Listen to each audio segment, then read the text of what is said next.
Hello, thank you for the raid. How you doing, Shizu? How you doing?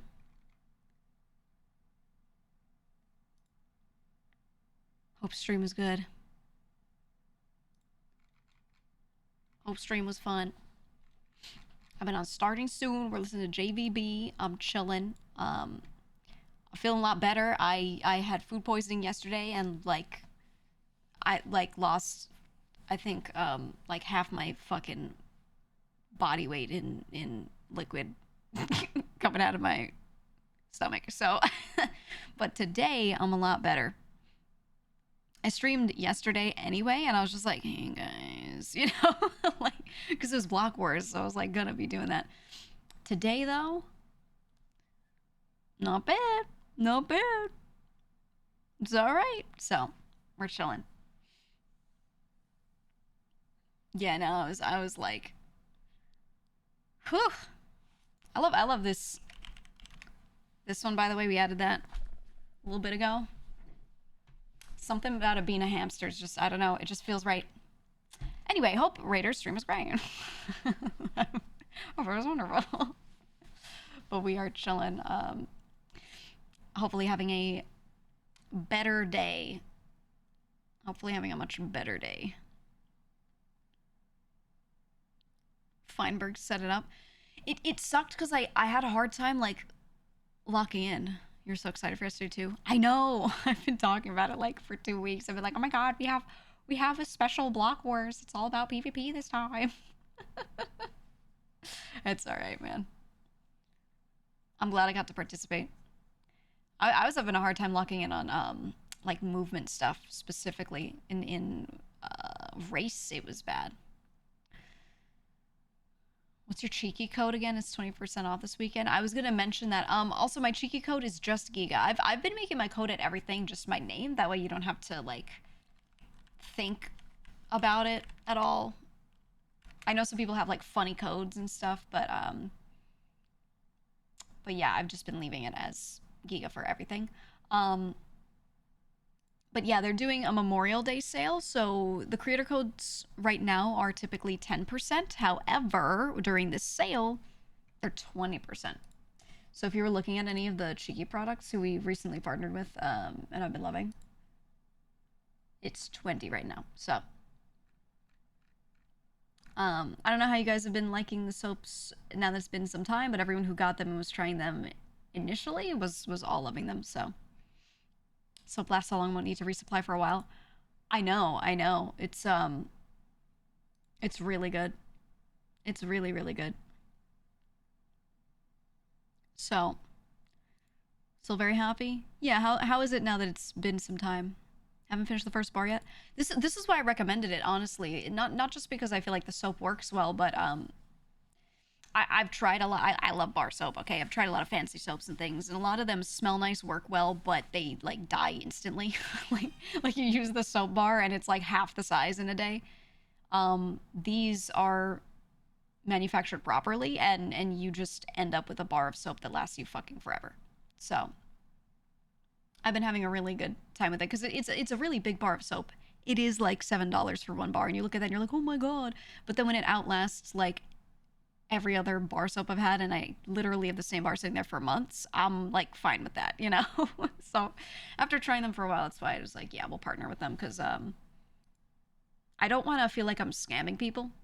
Like, I don't want to recommend something that's good, but the value doesn't make sense because I myself am a pretty frugal person. So I tried this out for a long while, and after a bit, I was like, you know what? This shit's lasting forever. I feel good about this. And here we are. Here we are. Now we got a cheeky partner. And you can eat all the soap you want, whether it's recommended by the company or not. It's not, by the way. For the record, it's not. Okay, it's not. Each bar's lasting about 2 weeks. Yeah, if you use it in the shower, it's different. I'm talking about like for my hands. It's taking me forever. Taking me forever. But yeah, if you use them in the shower, or if you only have one bathroom and you're just using that same bar every single time, it might take a bit, but it's still good value compared to my other shit. a while back I was trying to like get rid of all liquid soaps for myself. Not all, but you know, the ones that made no sense, like hand soap and everything, because I felt like I was going through it so quick, and it just felt like a lot of waste too, and I'm trying to be better about that. So yeah, I've been on a bar soap streak for a bit, and it's been nice. You shower twice a day. It lasts you about a month. Oh, that's good. That's good for using in the shower, actually. Yeah. You shower twice a day? Do you have a job that gets you all stanky? That's a lot to be showering. If I showered twice a day and I didn't slather myself in moisturizer, I would dry out so much. I would step out of the shower and instantly crack. You know, you ever see like really baked dirt in a desert and it's like the ground is literally cracking because of how just over baked it is? That would be me. Instantly. Yeah, I'd crumble. I'd crumble. So after working out and before bed. Oh yeah, no, I can't. Dude, I if you're gonna be a daily showerer, do it before bed. I there's something weird about like going outside to work, doing a bunch of stuff, and then getting in bed like that, and then being like, I'll shower in the morning.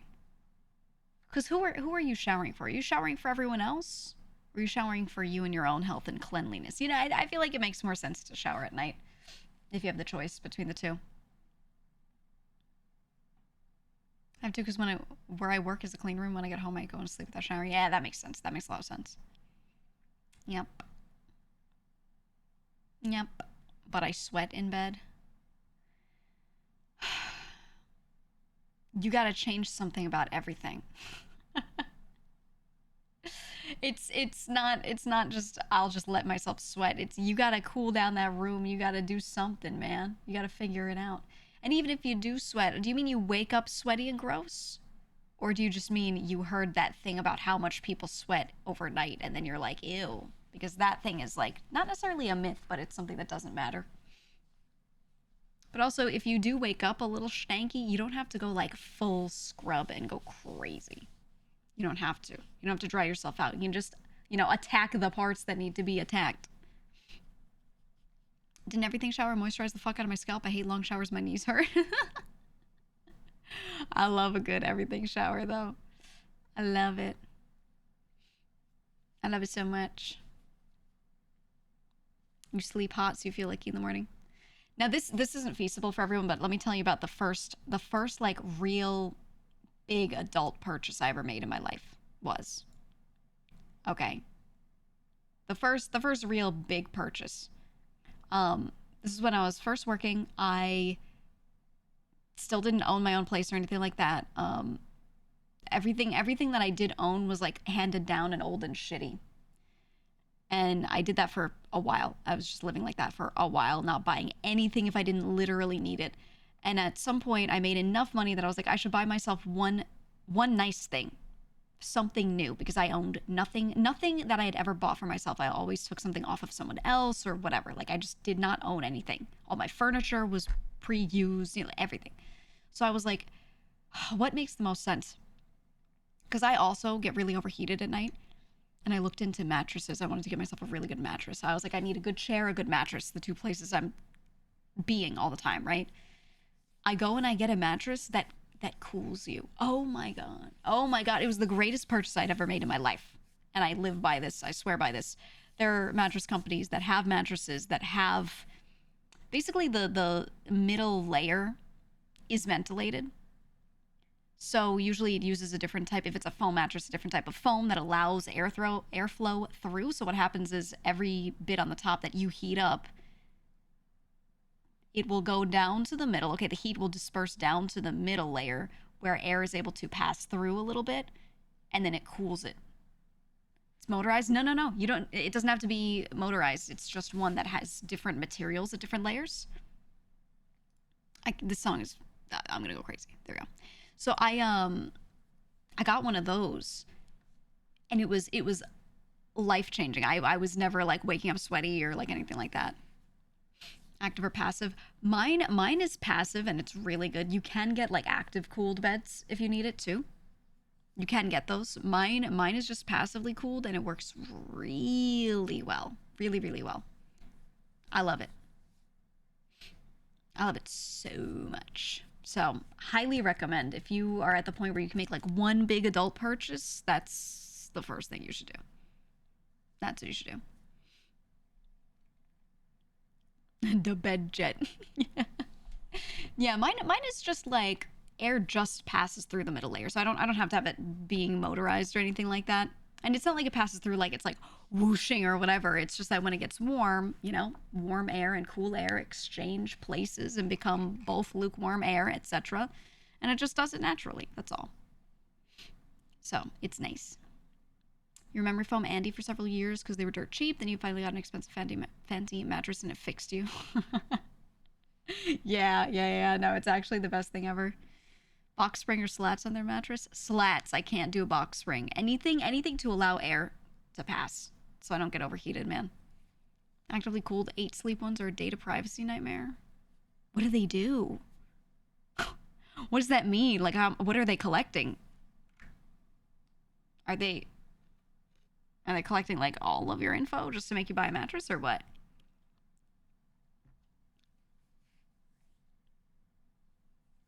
Plywood, lol. Yeah, no, you gotta do slats, man. You gotta. They collect data on sleeping habits, heart rate, etc., and sell it to advertisers. Oh, I hate it. I hate it, man. People in this region are on average sleeping worse. It's time to start selling them more coffee products. Got a cooling pillow and cooling duvet. Yeah. The cooling pillows are the best. If I have a warm pillow, I can't fall asleep. I can't do it. My head gets so hot. Too hot. You felt pure joy when you bought a vacuum for the first time? Oh, you ever buy like a nice vacuum? Those are the things that I bought for myself that are like nice were a mattress, a computer chair, eventually after that computer itself, um, a vacuum. What else? I think that's it. Wait, there's probably other shit. Now that I'm thinking about it, what else have I actually bought for myself? Um, I think most of the stuff I use is still just like old shit. Um, yeah, that's pretty much it, man. I don't know, but the vacuum, oof, it's good. It's good. If you can get yourself like a big canister vacuum that works really well. Oh my god. I needed a good one because I have 2 cats. And I'm pretty sure one of my cats is allergic to himself. I really, I think Wolfie's allergic to himself, his own dander. So, yeah, that helps. You're excited to buy a clothing steamer? Ooh, yeah. One where you can like hang stuff and do it vertically. You can, like steam it by hand, bit by bit. Those are so nice to have. So nice. Some clothes I just can't like iron properly because of the way they're shaped. It just doesn't come out well. A lot of women's clothing has a lot of like stupid details on it where you can't even iron those bits anyway. So being able to steam it is so nice. You use spreadsheets of what you buy so you can copy me.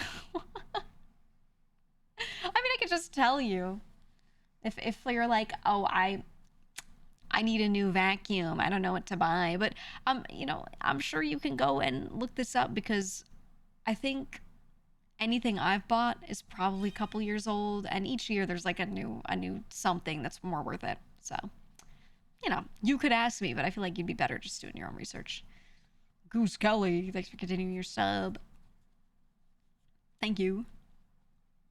Your dog sheds half himself every day. My cats shed so much, and I sit down. You ever see the Furminator? You know what that brush looks like? I'll find a picture. I use one of those on both feet. On both of them, really. I use it on them, and then after that, I grab one of these like velvet-sided tools that you use to get fur off of furniture, and I actually just use it straight on the cats. And they love it. Your cats love the Furminator. Mine really like it. They actually love being brushed by this thing. It's this thing. One of those. It gets the undercoat really well. So you know, and then Wolfie needs that. He does not groom himself enough to like get everything out, so I have to do it. This thing, oh, I feel like a lot of people have this one. This one's got really popular because it's just good. I use one of those on him, and I remove like half of his fur off of his body, and then the next day, boom, it's back. It's back. It's crazy. It's crazy how much I just get off of him. Like I could make 3 whole cats out of it. It's so good. You turned old when you got excited about buying a lawnmower. That's the one thing I'm glad I don't have to deal with. That kind of stuff. Bought a nice steam mop because I got tired of the streaks in my mop and wet jet left. Yeah. Okay, I have okay, floor cleaning. Floor cleaning. Here's what you do. Vacuum first, get up cat hair, litter, all that.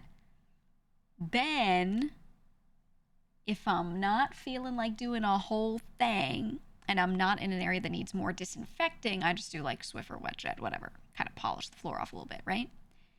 But if I'm in like the kitchen or like near where the cat litter is in a bathroom, I steam mop that shit. Oh my God. You could lick the floors after. They're so clean. So clean.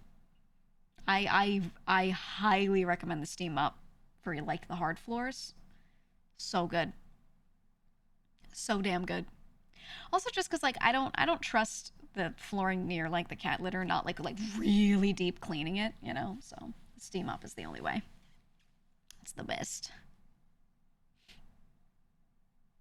Recommend the Furminator when groom session with my cats, and I've now got 9 cats. Yeah, no, I really could like I could probably grab my cat's fur and felt it into a new cat. I could do it. Your next big purchase is gonna be steam vac for the upstairs carpet. I kind of want one. I don't have like much carpeting though. I just have some rugs. So I is it overkill? I don't know. But I got like nice rugs that I like, and I don't want to let them die within a year. You know, I want them to stay nice. I'd rather just take good care of them, so maybe I should.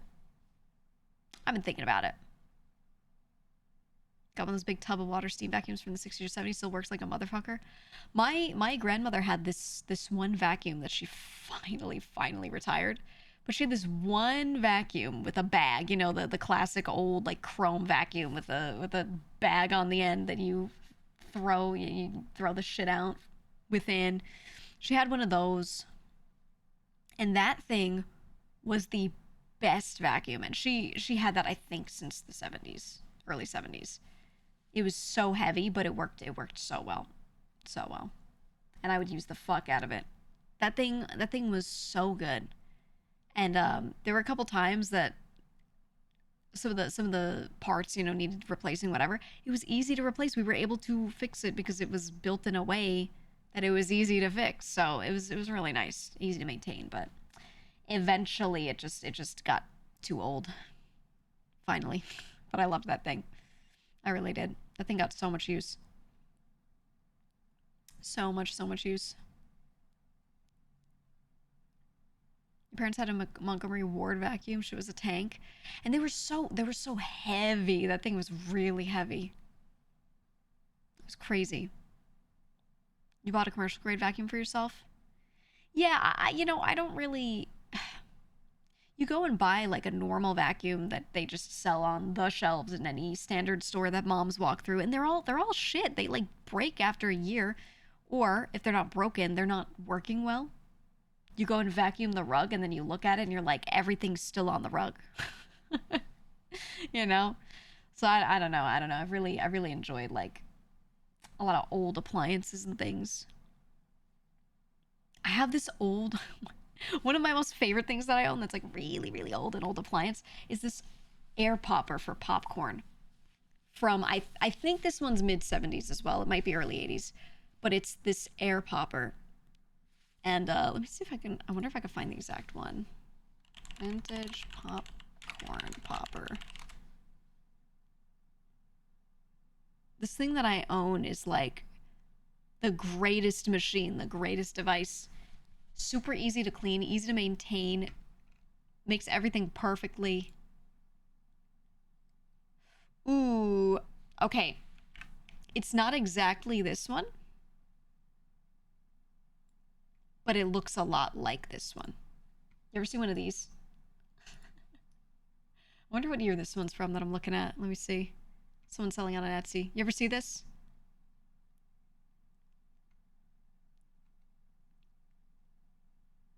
Oh my god, wait. Vintage from the 1940s.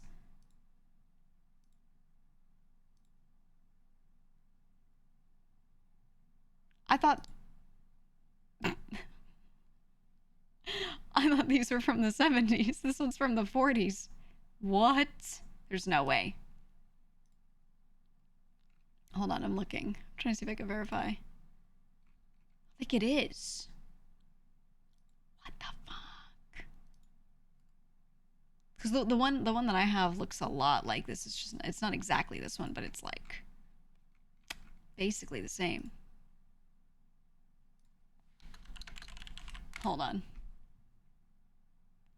I'm gonna try to verify. Is this actually from the 40s?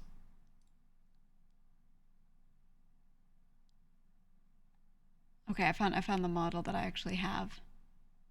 Oh my god, it is. Okay, never mind. Mine's not from the 70s. Mine's from like the 40s or 50s. Jesus Christ. Now I'm trying to think, like, how many households was this fucking passed down from? Well, anyway, this is the greatest machine I've ever owned. The greatest thing. It functions beautifully. Beautifully. Getting close to 100 years old. But it's so good. And you know, the little, you see there's this like metal tray up top. So there's the plastic apparatus, right? You look on the upper right and there's this little like rectangular metal tray with a handle. You're supposed to put butter in that. You put some butter in it, so while the hot air is like popping the popcorn and it's shooting out into a bowl, that melts, and then at the end you pour it. I never do that because it's annoying to, well, it's not annoying to clean. I just rather like microwave it, you know. But yeah, I have one that is almost the same as this, but a slightly different model.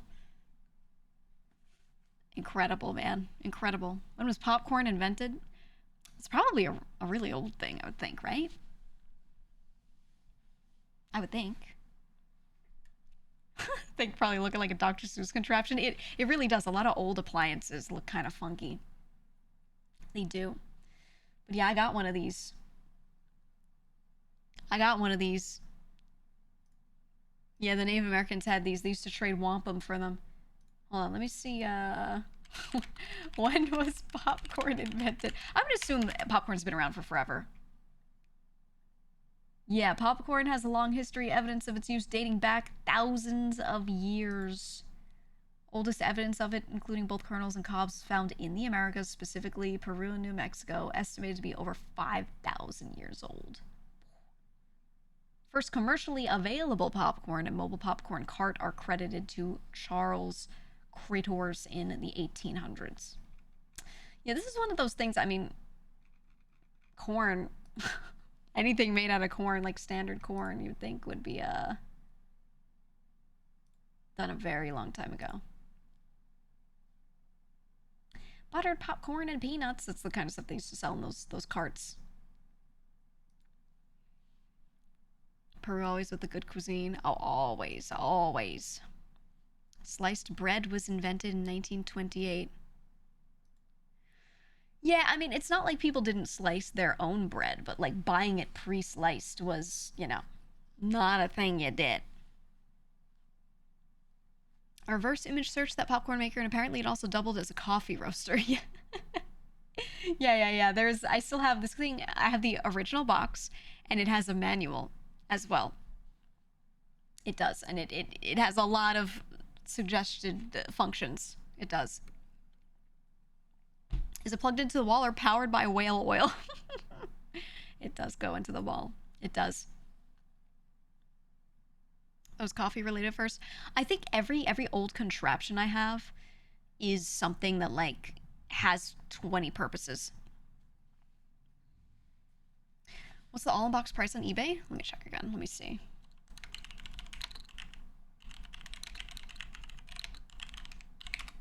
Let me see. I see one person selling one for $31, but theirs looks like it's not in great condition.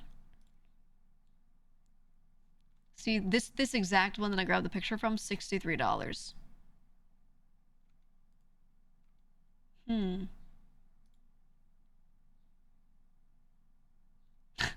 I see a Reddit post on Buy It for Life with not this one, but a later model of it. And they're like, purchase 1980, still going strong. Yeah, it sounds about right. Sounds about right. What are your actual, like, Buy It for Life items? Like, do you have anything, whether it's old or something that you bought that's just lasted you a billion years? What is your shit that you swear by? What's your shit? For me, it's this thing. It's this popcorn popper that I have. And, God, I don't know what else. I have to look around. What do I have that's super old that's lasted me forever? Maybe I think, old, like, watches and things. And old, actually super old Tupperware. Not modern, but vintage Tupperware. Back when the plastic was a certain way, all of that just lasted me forever. Steel pan, yeah, like a good steel frying pan. You have a Brother 651 sewing machine from the 60s. Oh, those are good. DeWalt power tools, old Pyrex. Yeah, before it started like breaking when the temperature would change. Yeah. Your crock pot's been in the family for 45 years. Yeah. Some of your cast iron pans are reaching 100 plus years old. Yeah, and like it's just a metal pan. There's no reason why it shouldn't, right? It's crazy to think that a pan could not last. A metal pan, right? Stanley thermos, but you gotta get the old kind, all metal and rubber. Yeah. Your kitchen knife. I think almost all of my kitchen knives are super old. Just those ones that have a standard wooden handle with like 2 rivets going through it. No brand name on it. Shit lasting forever. I have a lot of those. Old Toyota pickup you beat the snot out of. Yeah. You have a knife and a safety razor inherited from your granddad. Better than the razors of nowadays that last for a couple shaves at most. Agreed. Huh. Your dad has a couch from the 70s. Same one his parents had when he was born. He still has it. Still the most comfortable couch I ever sat on. Your dad was born in the 70s? That's like a weird sentence to me. That's like when people say to me, when someone says they're born in the 2000s or later, I'm like, what? Like, I'm just like, stop lying to me. It doesn't sound real to me. Like in my mind, there's 1 century people were born during or prior, and then everything after that's like, it's not real. Even though we're in like 2025, you know? Oh well. Is it old watches and clocks? Your partner's a watchmaker, got like 6 old wall clocks all taken. Yeah. A lot of old ones have maintained well or are perfectly fine. Old firearms too can still be really good, but I don't know how many of you are into that stuff. But a lot of old ones are just cool to have, and they, you know, if they're maintained, they work fine. People born in the 70s are in their 50s. Yeah. Yeah, that's kind of scary to me. Yep. People born in 2001 have now finished college. Or have they? Because didn't COVID like fuck a lot of them up timeline wise? Or something? Actually, did COVID push a lot of people's timelines back, or did it just make them have a worse time, but they stayed kind of on schedule? What happened were any of you going through college during COVID and all that? Like, did it actually push the timeline back, or worse time? I think probably both. Not really online classes, just a worse time. Okay. Yeah, that's what I thought. Some pushed back schedules, some just got to graduate not actually knowing anything. That's crazy, man. That's crazy. It's one of those things where like it's better to just push it back, but not everyone had that option, so they just kind of got fucked, right? A lot of people end up taking more years to finish their degrees, you said. Yeah. It's crazy. was gonna go to college, but COVID nearly killed you, so you became an anime boy. And now you're a VTuber. Point and laugh. Yeah, you dropped out during COVID. I think a good number of people do. You know, whenever people get time to sit and think, they get either time off from work, like a prolonged time, or time off from school. A lot of people pivot. They sit there and just think about their lives, and then they go, I don't want to do that, and they just do something else. I've seen a lot of that. I think COVID did that for a lot of people, changing jobs and stuff. One because a lot of them got laid off, so they just had to think about something else, and they were just like, you know what, it's time. But I saw a lot of people pivoting around that time. I think it's a good thing for them. I think a lot of folks just stay doing exactly what they're doing, like thinking, you know, if I ever get tired of this, I could change it at some point, but that some point never happens because they're just going through the motions. So I think the one good thing that COVID really did was, you know, all of that thinking for some people. They probably needed to slow down, you know? There's some time management skills you learn in college and many people ended up going without. Yeah, what do you miss out on the most? Okay, so obviously if you're going to college and then in the middle of going through college, COVID happens and you're taking these shittier, worse online classes and you're understanding less. Obviously you lose out on knowledge, but what's the other stuff that takes a hit, right? Like definitely time management, I would think. Social interaction. I think a lot of people probably got even more glued to various devices instead of people, right? Learning to work in teams. Oh, true, true. It's actually really hard to do team-based stuff like on the internet like that. It shouldn't be, but it is. Networking, yeah. Mental health was in the tank, and that's when you started watching VTubers. Yeah, I actually noticed that, so I started streaming. I think I first made my account late 2020, or my accounts plural, and then doing streaming and everything that next year while everyone was like reeling from COVID, still not back at work, etc. Um, I noticed a lot of people coming in and just being like, yeah, I'm just here because I don't know what to do with myself. You know, I'm supposed to be going to school, but I can't. I don't have a job anymore. It was just a lot of people just sitting around not knowing what to do. And I was like, this fucking sucks. This fucking sucks. But that I think the good thing is, at least if you actually interact in the community, you still get some sort of social interaction. I think that's what a lot of people were craving, which is why instead of just watching YouTube, they stuck to like Twitch and things like that more.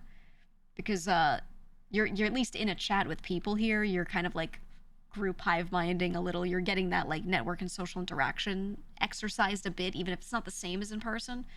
I think that was a lot better for people than them just sitting and scrolling on TikTok alone, you know? So it's a good thing.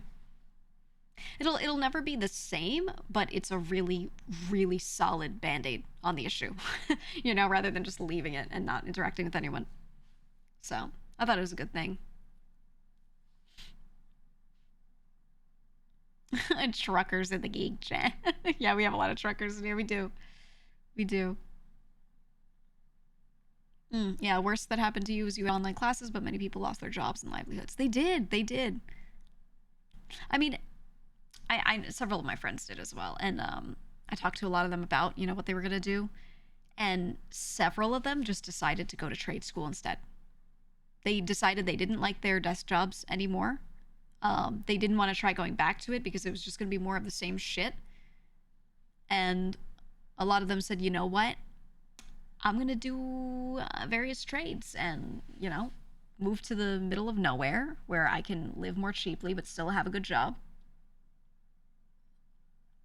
And a lot of them did. Some of them stayed, in the city and had really good jobs doing that kind of stuff. And I thought it was good for a lot of them. Not all of them. Some of them it didn't work out too well, but for the most part, most of them it worked out way better. Huh. Your actual reason for streaming was you had art block and just did art for free. People heard your voice and wanted to know who you were. Yeah, that's the thing. When you're like cursed with a nice voice and you're just trying to chill and people are like, you should stream more. Yeah, yeah. It's a good thing. It's a good thing. Quit your job during COVID to get your master's, and now you are a librarian. Ooh. Ooh. Is the parasocialness shot up by a lot, though, since most people were spending days watching and listening to online personalities? I don't. Okay.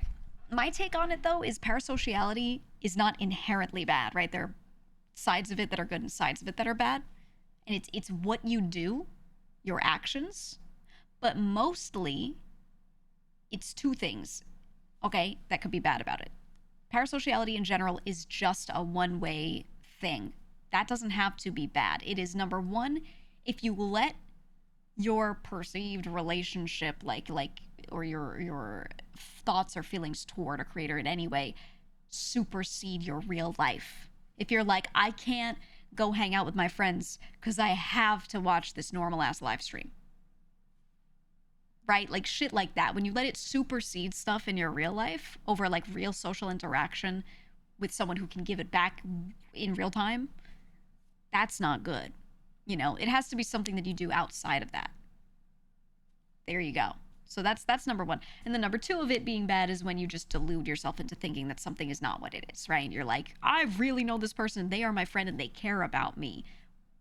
I I'm sorry, but that it's impossible for a creator to be that for hundreds of people that they're in front of every day. Like no one person has the capacity to do that. It's impossible. It's not even like anything personal, you know? It's just literally like cannot be done. So those are the only two times that I think it's like bad because it could delude that person into a lot of stuff that's bad for them, you know? A lot of things that are mentally not good. But everything outside of that, I think is like fine. Like it's not inherently bad, you know? Because the reality is, yeah, you're going to know more about this person than they're going to know about you. You're listening to them talk all day, every day. You're listening to their mannerisms, but they never hear you talk. You're asking them questions about their life and they're telling you. They'll ask you back sometimes, but they're not going to remember every little thing that everyone said, you know? It's just stuff like this. As long as you're not like crazy about that and you're realistic about that, it's totally fine. It's totally fine. No real issues there. We're just usernames, that's all you see. I mean, in Twitch chat, yes, but I mean, there are plenty of people that show up to meet and greets. There are people where I've sat in some VCs, heard them talk, etc., etc. Early on, I would show up to the book club a lot, things like that, you know. So I definitely like do know some of you in certain ways. Yeah, there are certain people that I remember from being here really early on when I didn't have nearly as many people in the community, and I did sit in VC and just hang out all the time because I had a tiny community and it was at a size where I could do that, you know. Really, the only reason I stopped doing that was because I didn't have the time to anymore, and then I felt like it was not good for me to like single out a clique of people and decide I'm gonna hang out with these ones and not the others. Instead, I was like, this should be even. I will just like have my creator friends, whatever, and let the community be the community. That way it didn't get weird, you know? But like overall, it just you do end up knowing some people from certain things, you know? You do. GEEGA knows I exist. Oh no. Oh no. But none of it's inherently bad as long as you're not delusional about it. To be honest with you, that's really it. What did you say, Oshi? There's a delivery service that offered a free $25 meal for first-time customers, but they only tracked unique IDs by email and not credit card numbers. So you used a temp email service and ate every takeout meal for free for like half a year until they figured it out. Oh. Did they bother you about it? Or were they just like, oh, darn? Ooh. I feel like they could go after you for it if they wanted. But maybe not. Maybe if they don't have anything in their 2S for that. Maybe not. I don't know. Want to do book club too about times to fit my Uroid schedule? Yeah. Yeah. That's one of those things. You'd have to just start a group of Uroids that want to do it, you know? Just as a theoretical, how would you feel about a hangout with GEEGA and VC sub tier, yay or nay? Absolutely the fuck not. I think the moment you open yourself to people paying to sit there and talk to you, like one-on-one or like in a small group, the moment you open that up, like if you pay for this, you will get this, that's when it becomes a problem. It's one thing if you have a VC that certain tiers of subs can access and maybe you sometimes pop in, but the moment it's like a thing that does happen, like they will get that if they pay for it, I feel like that's where it starts to get like, no. Because it's an expectation, right? If it's something that's not expected, it's just like, oh, it could happen, but it's nice, but it doesn't, it's not expected, then it stays pretty natural and comfortable, I feel. But the moment it's like a thing, like a reward for it, nah. That's when you get people getting really weird about it. You basically, what happens is you end up with a bunch of people that feel really like entitled to that from you, and then if you don't react to them in the way that they want, you get the types of people that like will crash out when you don't give them what they want. So yeah, like you said, can't wait for my paid trauma dump. Yeah, no, literally, I've had friends do that. I've had friends actually do that, and a lot of what they've gotten is it swapped from the moment they made it pay to definitely get some time with me. They got a lot of people paying to get in there and get time with them, and a lot of those folks ended up being the ones that would expect them to sit there and listen when they trauma dump, expect them to remember everything that they tell them as if they are a real friend having a real conversation, and you're sitting there caring about every little thing they tell you about their work day or whatever, and then the next time if you show up and you don't remember everything they told you, they'd be like, I thought we were having a conversation. Like, you know what I mean? It's just like that kind of stuff where they think like the moment they start talking to you, you're going to be as invested in them as they are in you, right? And I feel like that's one of those things that you should not set up that expectation, right? I think the creator never says that that's the expectation, but people will think that. So, no. You know what I mean? I feel like it's better to not open it up to that. It's not good.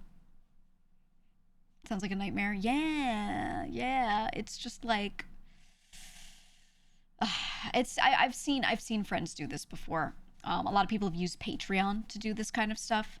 I think it's nice to do it in a larger group, like if you have a huge community and you let them pay for like they get one VC a month where they could sit there and talk to you, whatever, but it's a lot of people, it gets less weird because when there are a lot of people there, they're kind of aware this is still a community thing. But when it's a really tiny community and you've got like 8 people, like 7 people and 1 creator in a VC, and they're just like paying to sit there and talk to them, you sometimes get like some of the ones that are really like not good, not healthy, But yeah, I think the bigger it is, the more people that are there, the more healthy it ends up being because they're more self-aware, Yeah, like larger meetups and stuff. I think that stuff is okay. It really depends on I think scale of it more than anything. And if you have mods there to prune people when they get weird or not. If you're just doing it yourself, you're like a smaller creator and you're or whether you're a smaller creator or not, if you're like, 10 slots and you could pay to hang out and then you're there without mods, like that, it really depends on the setup. So, no thanks. No thanks. They think they paying for therapy. It's not just that. A lot of them pay, and I think they need to remember that because they paid, this is transactional now, right? It's not I just stopped in a VC to be nice because just to see you guys kind of thing. Now it's a transaction. But then when they get there, they try to act like it's not. Like you guys are there because you really just want to hang out. And there ends up being a disconnect. And I think that's not good. That's not good.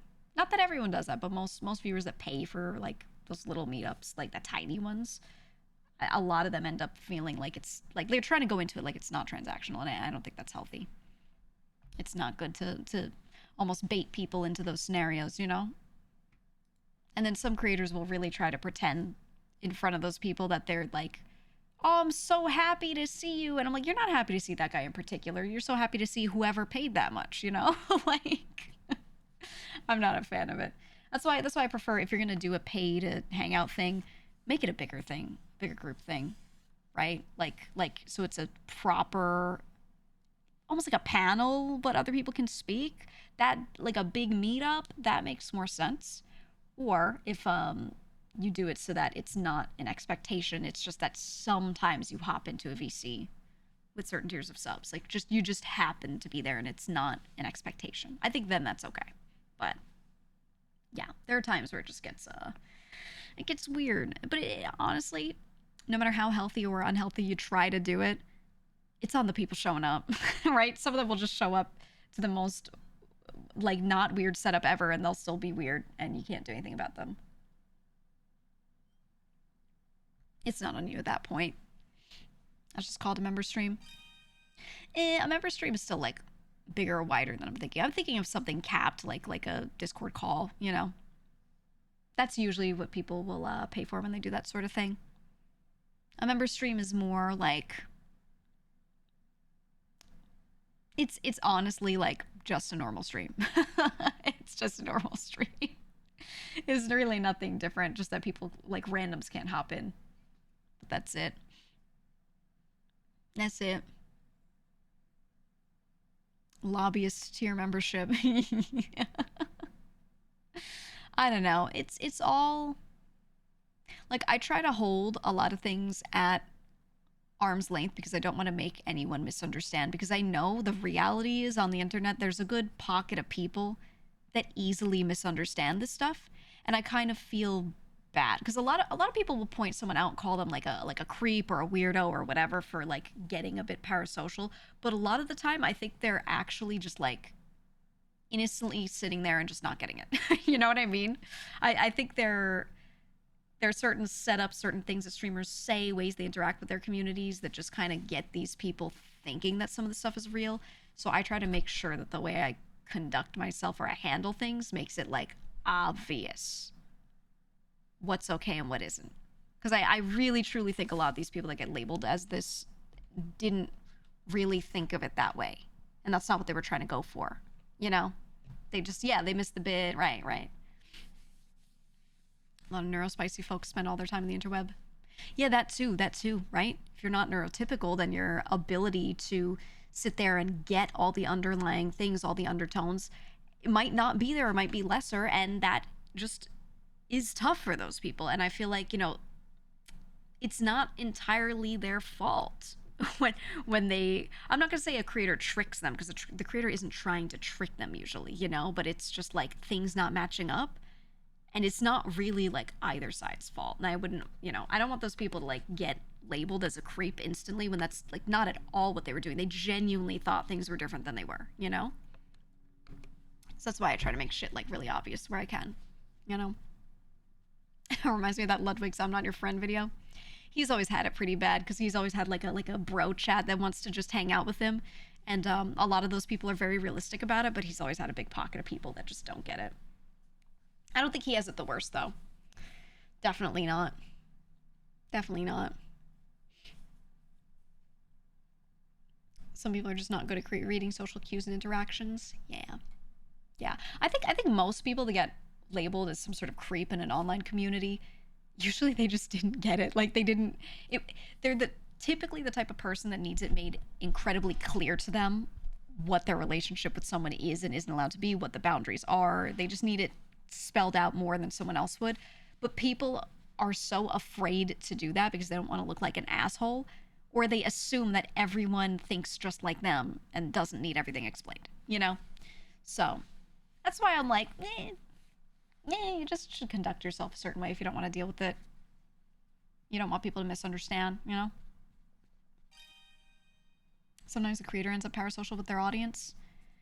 Yeah. I think it goes both ways a lot of the time too.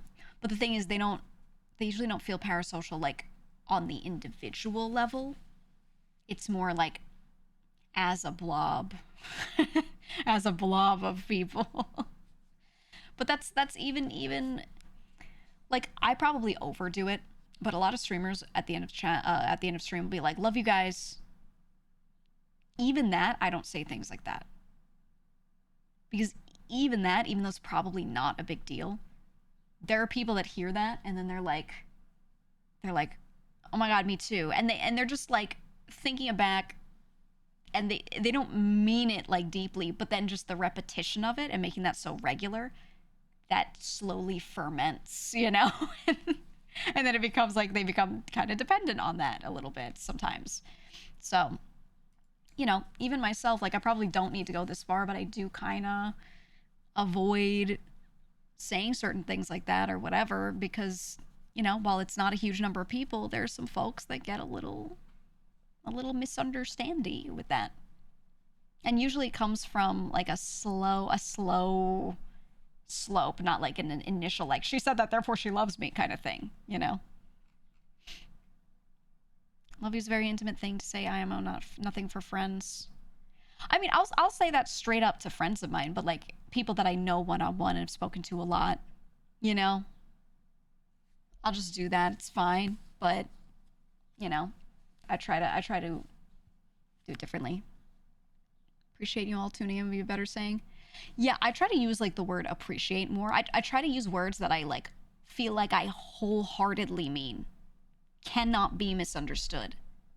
And I say the word appreciate a lot because that's real. And there's no way to interpret that differently. Like straight up, it is just a lot of appreciation, right? So I try to do that way. Like there's nothing else, nothing else that could be misunderstood. And it works for the most part. It works. It does. I appreciate your participation in this online broadcast. Yeah, you make like the most sterilized sanitary phrase you can. I tend to go with thanks for coming. Thanks for coming, guys. And then everyone's just like, yeah, hanging out was nice. Like it doesn't have to be anything specific, I just do that and it's good. It works out. It works out perfectly. Said love is free, spread it around. There's a lot of different kinds of love, but I guess for a lot of people it is a heavier word. That's the thing, right? You have to remember that you're speaking to an audience of people who all feel and think differently about words. So if I'm like, oh, I'm saying it, but I don't really mean it like that, it's just general love, whatever, I'm still not going to say it, even if I felt that way, because they're going to hear what they're going to hear, and it's going to mean to them whatever it means to them, not what you are intending to say, right? So that's why I think it's better to avoid things that can be interpreted really differently, unless you mean the most severe version of it. And if people interpret it as like not that big of a deal, that's fine, right? But if you mean it like, oh, it's just like a kind of like a little thing, not like really, but then that there are people that could interpret it as like, oh my god, they really love us like their own family, then I would pull back on that. So, I think it's better just kind of keep stuff like that a little more chill. So I appreciate that you put effort into making things clear. Being autistic can be difficult, but I also feel plenty of quote-unquote normal people can struggle, especially if language barriers are involved or just less social experience. Yeah, it's not even just a neurodivergent thing. This is the case for tons of neurotypical people. Like you said, ESL could be a huge thing. There are a lot of people here that English is not their first language. So I just, tone it down a little. I tone it down a little. That way it works for the general populace, It doesn't matter. I really feel like it doesn't matter what I think I'm saying. What matters is how it lands on people more than what I think I'm saying. So, better to speak in a way that gets received well as best as possible. You know what I'm saying? What's this question? How do you deal with simps when you're a small streamer? The way I did it when I was a small streamer, if someone came in and they were like hard simping or whatever, I'd just be like, hey buddy, you're no different from everyone else here. Let's keep it chill. You know what I mean? Because like everyone would be like, I love this game, talking about the game, and then someone would be like, well, love you so much, you're so different from the rest of them, you're something, something. And they'd just be like hard, like love bombing you. I'd be like, brother, let's not. Do you see anyone else doing that? Let's chill. Like I'd say things like that. And then just have a mod. If you feel uncomfortable saying it yourself because you feel like a meanie, you have the mod be like, let's calm down. Give them a chance to calm down, and see what happens. And if they can't, then you gotta get rid of them, prune them, A lot of those people can tone it down once they realize you don't want that, though. Some of them think that it's just positive attention, so they don't get why it's bad or could be bad, you know? So you just tell them, hey, my boundaries are further back than that. Can you take a step back? Use the word boundary. Be like, hey, I don't like the love bombing. My boundaries are a little further away from me than that. Can you just tone it down? And usually if you say that, if you say you're crossing my boundaries, they go, oh no, and they take it down a notch, typically. Usually, not always. The ones that hear you say that and then keep going are people you should absolutely get rid of instantly. It doesn't matter if they mean well and they're love bombing you, whatever. It means that it means that that person is totally okay with crossing your boundaries even when you said no, right? It doesn't matter if they're doing it positively. Like, that's just bad behavior, and you don't want that person in your community.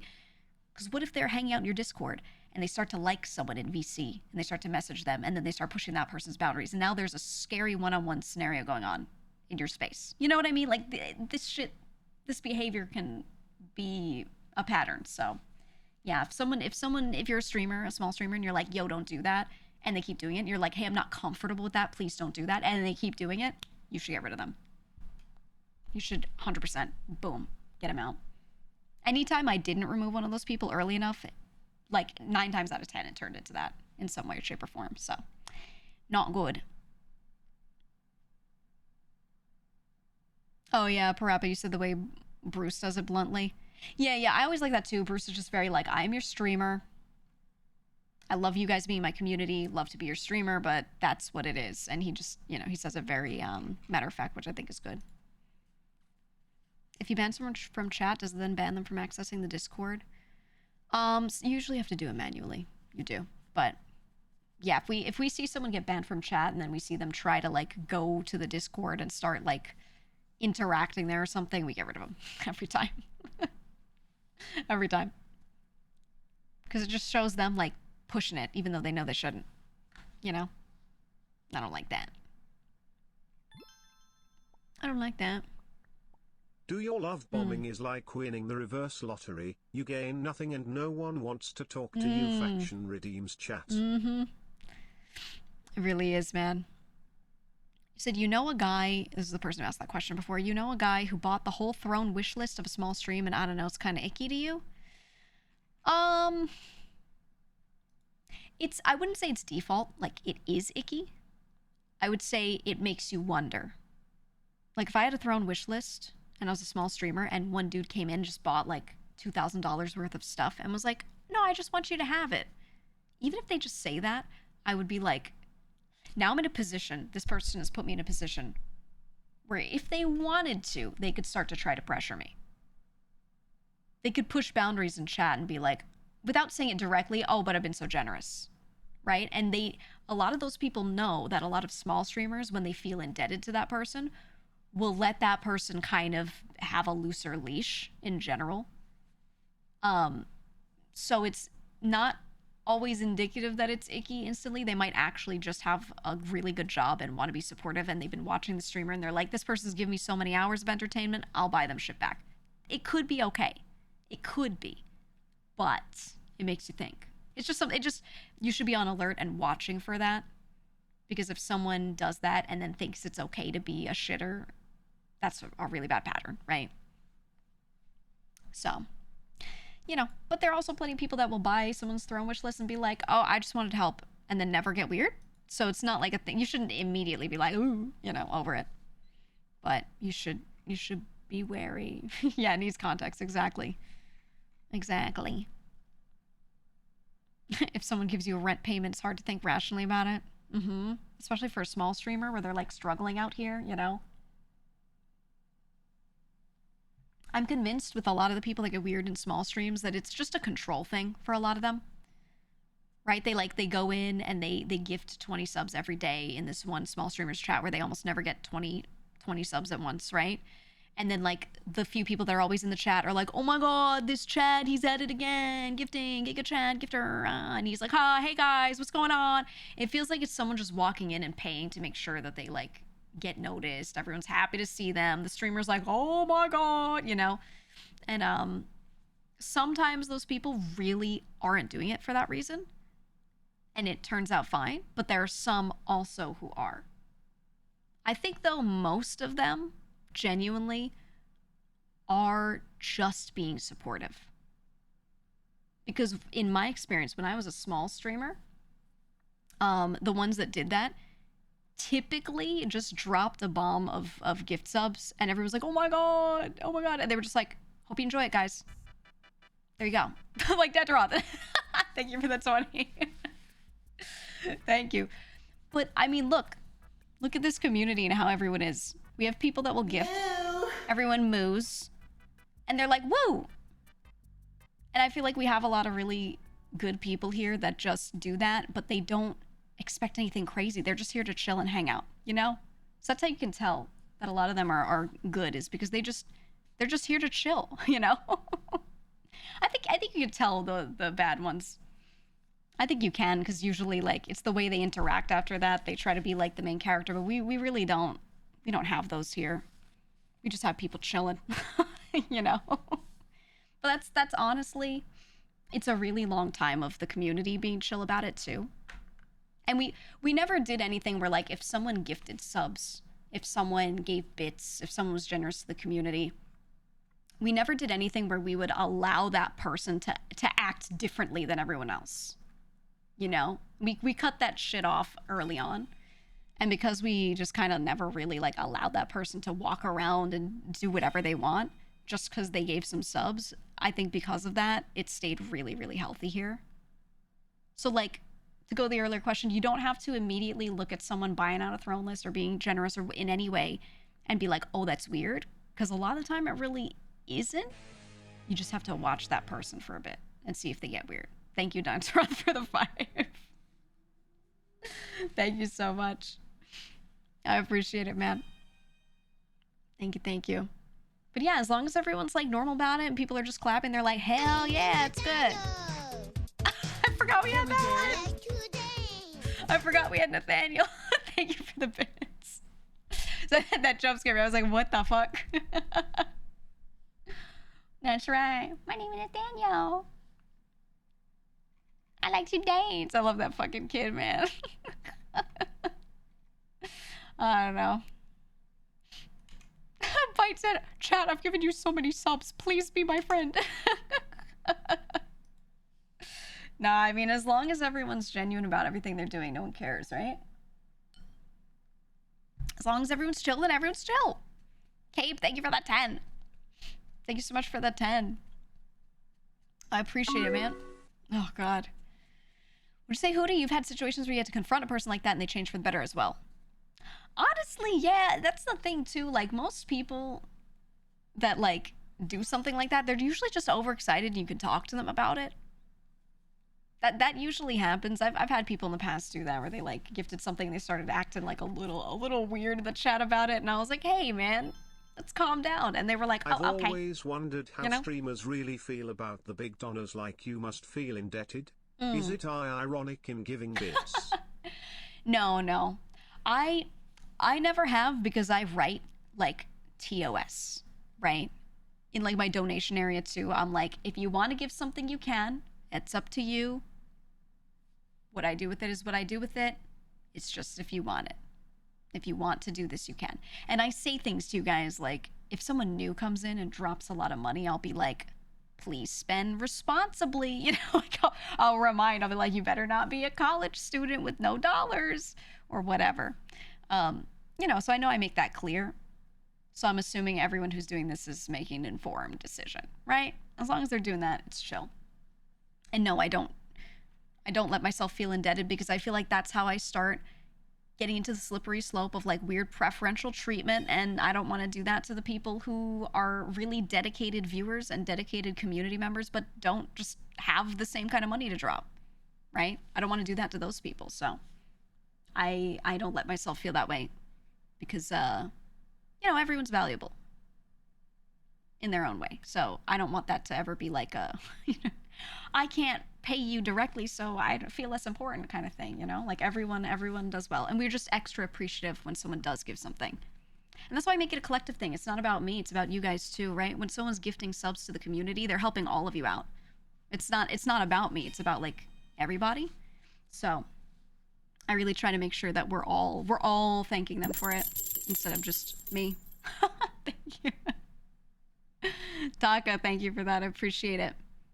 I do, and Kaba as well. Thank you. So you're like dropping a 5 into the case of the busker? Yeah, exactly. I mean, realistically, everything we do here is free. Everything I do on Twitch is free, and whatever you choose to do is by choice. You know, it's totally by choice. So it's just appreciation is all you can really show at that point, right? But we do track. I mean, don't forget about our system. We track the number of dailies you do, and we give you like. There's some people that get tier 3 sub benefits in the server, just because they earned the most points in the community for like interacting, you know, and not even paying anything. So don't forget about that. You know, we try to make sure that those people know, like, if they're really active, they get stuff. You track those. Everything is tracked. Yes, your dailies are tracked under you as a unique user. I know how many points you've got each month.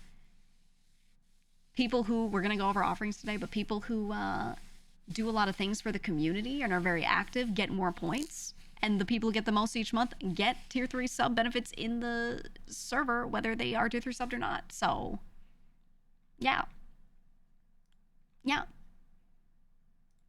We always do that. Because again, nothing in this world should be pay to win. Nothing at all. Oh god, what is this? Come here, chat, come into this dark alley. I need to devour your souls.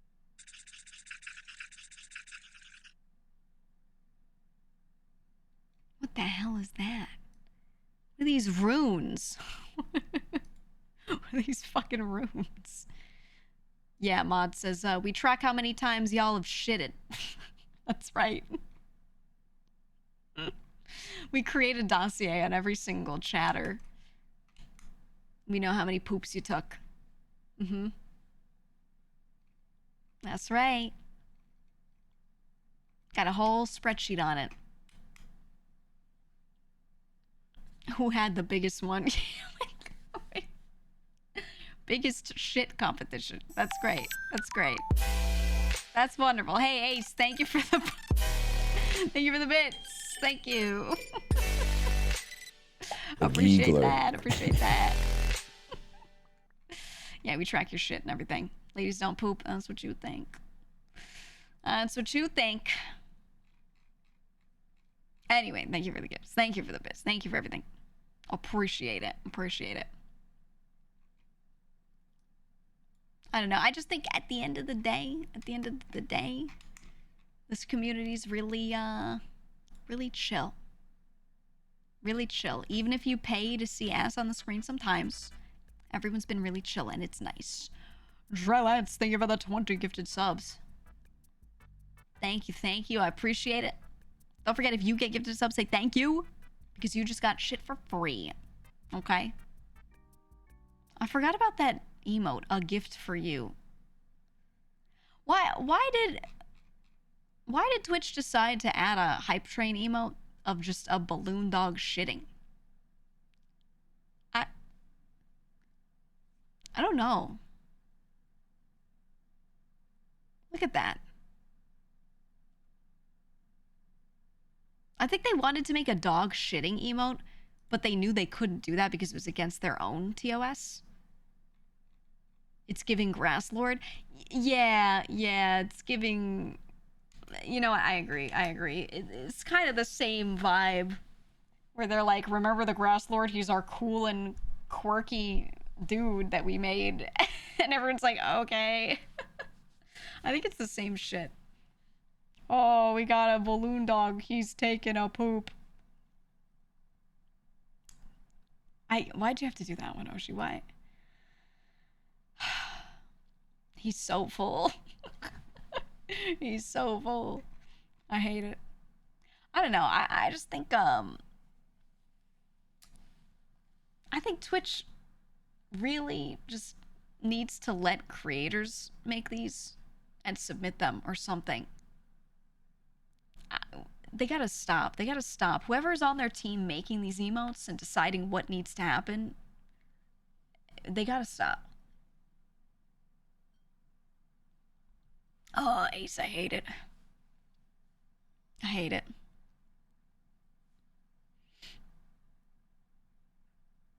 Never once in your life used a hype train emote. Okay, but do you have hype hide? Do you have hype hide? Because that's good. Hype hide is a really good hype emote. Most of their hype train emotes are like pretty shit. But hype hide, where it's that dog. And he's just got like a little thing on his head. It's pretty good. Yeah, you like Gritty Goose? I think Gritty Goose is good.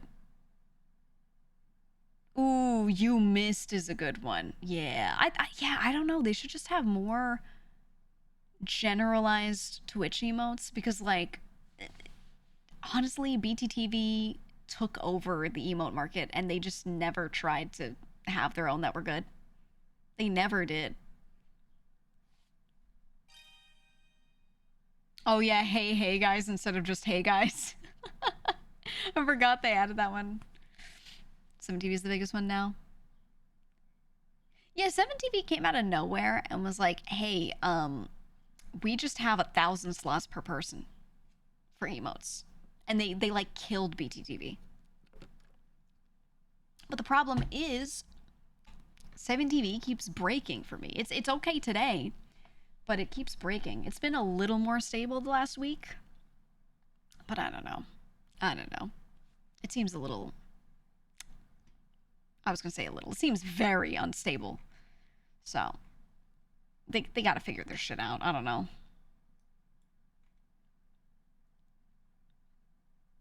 Yeah, the 7TV emotes on Discord are pretty goated. Yeah. Oh, you just use FFZ and enable? Yeah, I've actually do the same thing to have them actually display properly. Every time it breaks, I go and disable 7TV and enable FFZ, and it just works. It just works. Oh yeah, Give Please was a good emote. Yeah. I don't know. Sometimes they hire a good artist. They have the artist make the thing. They upload it. Everyone uses it. But most of the time, a lot of the shit that they pick for emotes is just bad. It's just bad. Hype Ghost. The thing is, Hype Ghost, it doesn't look terrible, but like, it looks like someone who doesn't regularly make emotes made it because it has like thin lines, and when you have emotes, they get crunched down. They're tiny. So then when you try to see what's going on, if the lines are very thin, it's just kind of hard to make it out, like what the face is even supposed to be. Oh, the ringer. Do I have that? Does everyone have that? Oh my god.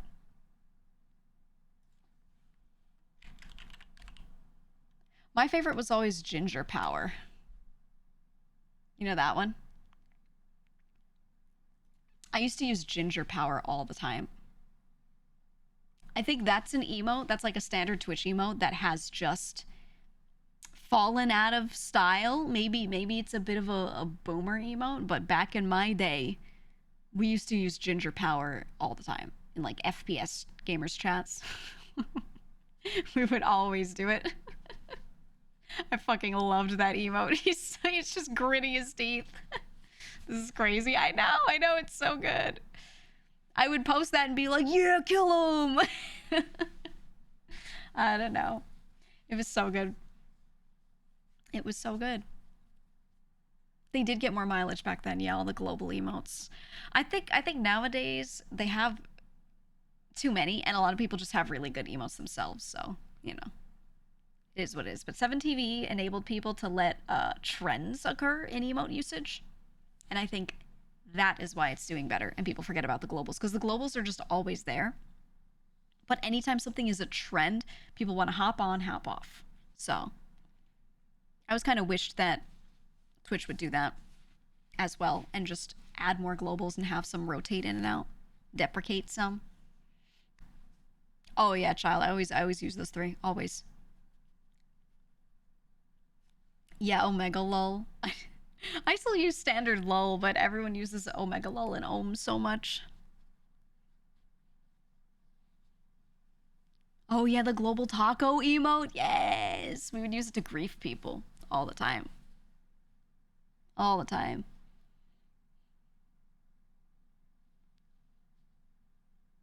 Hmm. That's true. You said there's incentive for globals to be a little meh because paying for subs to gain access is a moneymaker. Okay, you're not wrong. You're not wrong. There actually is incentive to make them bad. Yeah. Yeah. But I don't know. I still feel like they should have some that are good because then people who are new to the site have a lot of fun with it. I think Twitch is really focused on taking their existing viewer base and trying to get them to sub, which is good. There are a lot of people that aren't sub. That's true. But I think they should be having a bigger focus on getting people from other platforms to try to come here. But they don't. They just don't. They don't focus on it at all. So I know. And why would they? Because most creators have their own YouTube channels or whatever. They post elsewhere and people come in from there, I guess. But I don't know. Yeah, bite. Bite. That's the thing is there's so many things that platforms and games do that I don't like as a player or as a person like in the viewer seat, but that make complete sense and I get from like the corporate side because they're not doing anything illegal, they're not doing anything they're not allowed to do. People keep buying into it and they make more money that way anyway, you know? So I'm just like I don't like it, but like I can't sit there and go, I don't understand how they could do this because I absolutely can understand how they do that shit. Yeah, like dark patterns, right? Yeah, yeah. Twitch new player experience is a little daunting, especially when you get hit with a 3-minute ad as soon as you click to your first stream. I think, okay, hot take. Maybe not hot take. Probably really lukewarm take. I think what Twitch should do is they should have a first time sub bonus where the first time you sub to any streamer at all on an account, you get turbo for that same duration. Okay? So if I 1 month sub to a streamer for the first time ever, I think I should get no ads on anyone. Like a turbo trial, yes. I think that should be done.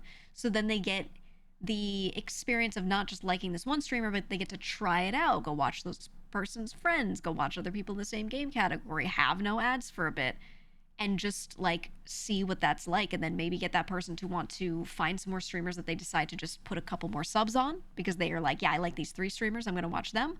Or maybe, yeah, you just get them to go for turbo because they realize they actually do want to watch a lot of different streamers. That makes sense. I think they should just do that. They will not go back. That's how YouTube Premium got me. Yeah. And it's not even a dark pattern because you're just offering them like something normal that they could pay for when all your other shit is still just free to watch if you just want to watch the ads. You know what I mean? You're not like tricking them into anything. It's just a turbo trial. I honestly think they should do that. They really should. Because, yeah, when you're a new viewer, you get onto the site and immediately you click on, you're not subs to anyone, so you just immediately get hit with a billion ads. That's it. Turbo's a 7-day trial now. Yeah, I don't think 7 days is enough. Because people don't develop a habit in a week. They're still just kind of exploring, figuring out what they like, you know, whatever. And if they're like, maybe I like these streamers, maybe I want to try watching a different game, blah, blah, blah. People aren't watching so many hours in their first week on the site that like makes sense. I think they need a month. I think they need a month to really like settle into it, decide what streamers they like, and then at the end of the month they probably know if they would want turbo or they would know who they want to sub to. I think it'd be better for that to be a month long. To be honest. Yeah, 7-day trial is basically just a few hours if you're a dad that has a job. Exactly, that's what I'm saying. Like the 7 days, think about how much you watch, how much Twitch you watch over 7 days. Now think about how much you watch depending on whether it's a work day or not. right? A lot of the people that watch Twitch the most are college students or school age kids that don't have jobs, or people that have jobs that allow them to just sit there and watch Twitch while they're at the desk, whatever. But there's so many people out there that would watch more, but they have a long, job. They have a long, grueling day at work. They get home and then they get hit with ads as soon as they open Twitch. They're never gonna like get into it unless they're just given a month of no ads. To be honest with you, there's just no way. That 7-day trial, they're gonna get like 3 hours out of it. So I don't think that's enough time for them to really like settle in and decide if they want to stay. I really don't think it is. I don't know. Turbo goes so hard since we have streams on while we sleep, and I don't want to wake up to a DoorDash ad that's louder than the stream. I keep getting the weirdest ads too. I keep getting like such odd ads. You know what's crazy? I have Turbo, but I still keep getting the occasional ad for people. Why does that keep happening to me? I have Turbo. Have you guys seen that? I have Turbo. And I keep getting the occasional ad. So I think I need to like get rid of mine and activate it again. I don't know. Did you report it? I did. I did. It usually, it doesn't happen for a while, and then for a couple days, I'll just like get them again, and I'm like, what is this? I don't know why. I don't know why. And I'm not the only one within like my friends, I've had a few people say that they've had that too, and I don't know what's going on with that. I don't know, man. I had microdosing. Yep. I don't know, man. I'll figure it out. No, I've swapped things around with my VPN to try and see if that affects it, and it doesn't seem to. So I don't know. We'll see. But I've been having that recently. And man, I just wanna go to friends' chats and say hi. I try to not like watch too much of certain friends depending on what they're doing. I just like hop in, say hello, hop out. But I hate having to open their tab, wait for a minute and a half to say hello, and then leave. I can't stand it, man. I can't stand it.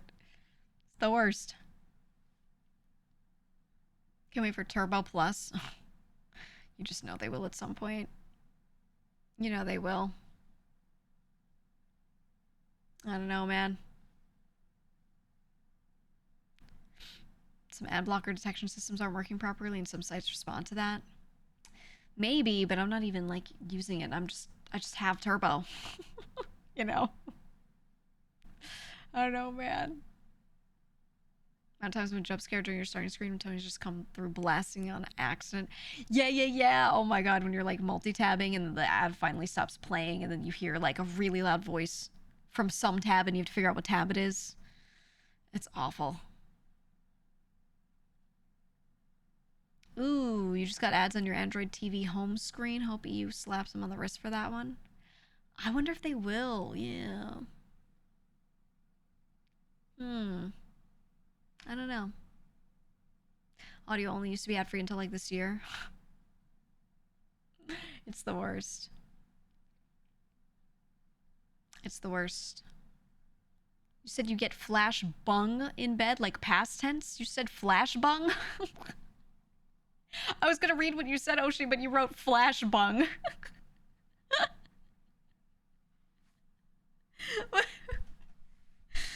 Like flash banged?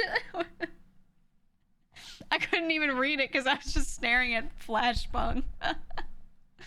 What the fuck is that? Yeah, you're gonna flash your bung to him? That's great. That's great. I'm sure he'd love that. Brother, what the fuck is flash bung? What the hell is that? He was trying to say he hates how the in-viewer ads sometimes have a straight up, like, all white background. And he gets flash bung in bed. It just sounds like bunghole, man. Flash bung. I can't, man. Can we make that an NFB? I get flash bung in bed and it sucks. I'm saving it so we make an NFB. There we go. I got it. I got it. Ooh, new emote in 48 hours. Yeah, okay, guys. New contest. Whoever can make the best emote to represent flash bung, we will add it. Whichever one's the funniest, assuming any of them are good, we will use it. Yeah, make a quest in the Discord right now. Don't forget we have a quest board, by the way, for stupid shit. If you go to the Discord, in the first category, it's right under offerings. Quest board. Got a bunch of posts in there of just shit you could do. You get extra points for completing the quest, whether you do a great job, the best job, or you do a terrible job. As long as you're trying, you get something. So if you're looking to participate, go check out the quest board. There's a lot of stupid shit in there. It's really good. Like Flashbung. Love that. Can be a flashbang cat instead of a cat. It's just Ghost Megalol. We'll see. I'm gonna let people. Let's not suggest too much. Let them just close their eyes and imagine what they think Flashbung should look like, and we'll see. We'll see. Can we have Flashbung lore? Maybe. That's gotta happen naturally. Okay. That's gotta be a full natural process.